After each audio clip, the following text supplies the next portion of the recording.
Hello दोस्तों, जय मसीह की। परमेश्वर यीशु मसीह के सामर्थी नाम से मैं आप सबों का स्वागत करता हूं। आज की इस नई वीडियो में दोस्तों आप देख रहे हैं made for Christ YouTube channel.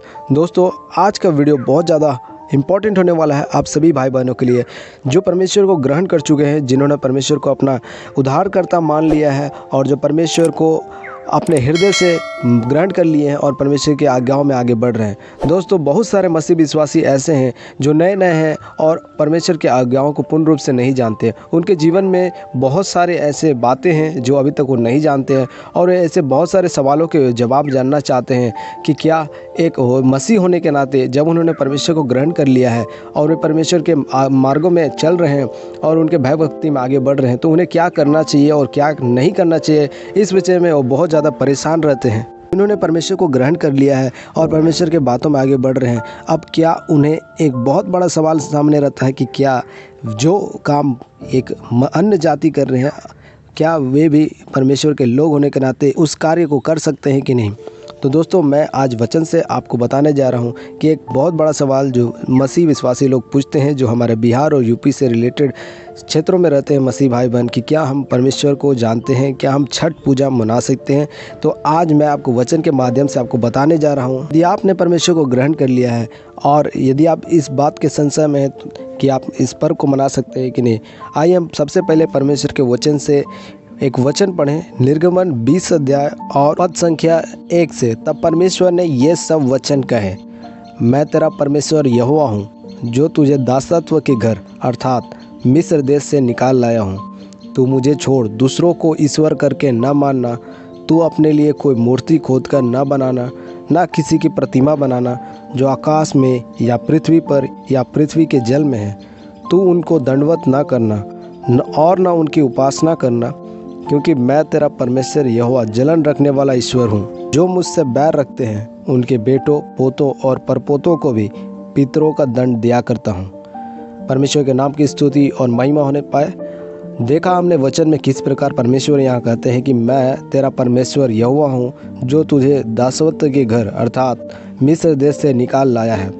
तू मुझे छोड़ दूसरों को ईश्वर करके ना मानना। हमें मेरे मसीह भाई बहनों, आपको यह समझना का आवश्यकता है कि यदि आप परमेश्वर को ग्रहण कर लिए हैं, यदि आप परमेश्वर के वचन को मानते हैं, परमेश्वर ने खुद अपने वचन में निर्गमन में ये इन बातों को कहा है कि तू मुझे छोड़ दूसरों को ईश्वर करके ना मानना।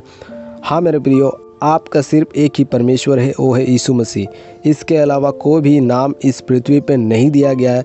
हम वचन में पढ़ते हैं और यहाँ भी हम देखते हैं कि परमेश्वर ने कहा तू अपने लिए कोई मूर्ति खोदकर ना बनाना, ना किसी की प्रतिमा बनाना, चाहे वो आकाश का हो या फिर पृथ्वी पर या पृथ्वी के जल में हो। ऐसा कोई भी चीज़, पशु पक्षी, किसी भी चीज़ का आपको प्रतिमा नहीं बनाना है, ना उनकी उपासना करना है। आप जानते हैं कि यहोवा परमेश्वर आत्मा है और आत्मा का कोई रूप नहीं होता, परमेश्वर का कोई रूप नहीं है। आप उसे हाथों से नहीं बना सकते। आपको ये समझना होगा कि परमेश्वर आपके अंदर रहता है। परमेश्वर का वचन कहता है, क्या तुम नहीं जानते कि तुम परमेश्वर का मंदिर हो, परमेश्वर का आत्मा तुम में वास करता है। जो कोई परमेश्वर के मंदिर को नष्ट करेगा और परमेश्वर भी उसे नष्ट करेगा। आपको ये समझने की आवश्यकता है कि आपको किसी आकाश के किसी भी तारागण को या फिर सूर्य या चंद्रमा को आपको आराधना करने की आवश्यकता नहीं है। परमेश्वर ने उसे बनाया है, उसने परमेश्वर को नहीं बनाया है। परमेश्वर सृष्टि करता है, आपको सृष्टिकर्ता की आराधना करना है, आपको ना कि सृष्टि का आराधना करना है। जैसा कि मुझे जहाँ तक ज्ञात है कि यह जो पर्व है छठ, किसी देवी की आराधना इसमें किया जाता है, साथ ही साथ इसमें सूर्य का उपासना किया जाता है। तो दोस्तों मैं आपको कहना चाहता हूँ कि आप इस प्रकार के बातों में न रहें। परमेश्वर का वचन में साफ साफ लिखा है कि आपको परमेश्वर को छोड़कर, यीशु मसीह को छोड़ के आपको किसी को भी मूर्ति खोद कर नहीं बनाना है, ना किसी ऐसे चीज़ों को जो कि आकाश में हो, चाहे जल में हो या पृथ्वी के जल में हो, पृथ्वी के नीचे हो। आपको उन्हें दंडवत करने की आवश्यकता नहीं है, ना उनकी उपासना करना है, क्योंकि परमेश्वर यहोवा यहाँ कहता है कि मैं तेरा परमेश्वर यहोवा जलन रखने वाला ईश्वर हूँ। जो मुझसे बैर रखते हैं कि बेटों, पोतों, परपोतों को भी पितरों का दंड दिया करता हूँ। पर यदि आप ऐसा कर रहे हैं, परमेश्वर कहता है आपके परिवार को, आपके बेटों को, पोतों को और उसके परपोतों को भी इसका दंड परमेश्वर देगा यदि आप ऐसे कार्यों को करते हो। वचन में आगे लिखा है कि जो मुझसे प्रेम रखते हैं और मेरे आज्ञाओं को मानते हैं, उन हजारों पर करुणा किया करता हूँ।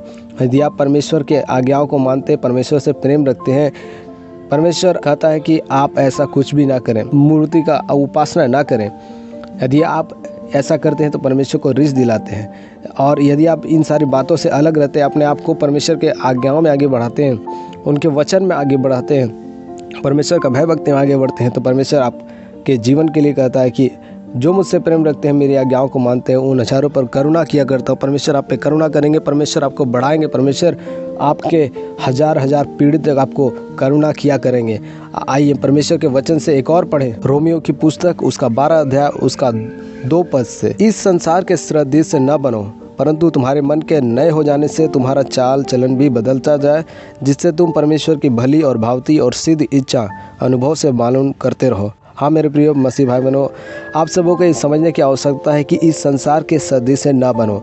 हमें और आपको जो परमेश्वर ने हमें चुना है, परमेश्वर ने हमें चुन के अलग किया है, परमेश्वर आपको और हमें ये कहते हैं कि इस संसार के सदृश से ना बनो, परंतु तुम्हारे मन के नए हो जाने से तुम्हारा चाल चलन भी बदलता जाए। हाँ मेरे प्रियो, जो हमारा चाल चलन था, जो हमारा चाल चलन मसीह में आने से पहले था, हमारा वो चाल चलन बदल जाना चाहिए।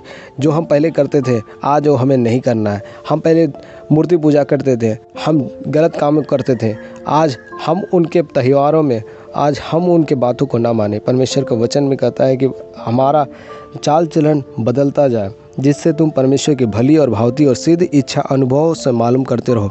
बहुत सारे चीज़ें हैं जिसके विषय में बाइबल में नहीं लिखा है। इसका मतलब ये नहीं है कि हम उन सारी चीज़ों को करते रहें, लेकिन परमेश्वर का वचन में कहता है कि जिससे तुम परमेश्वर की भली और भावती और सिद्ध इच्छा अनुभव से मालूम करते रहो।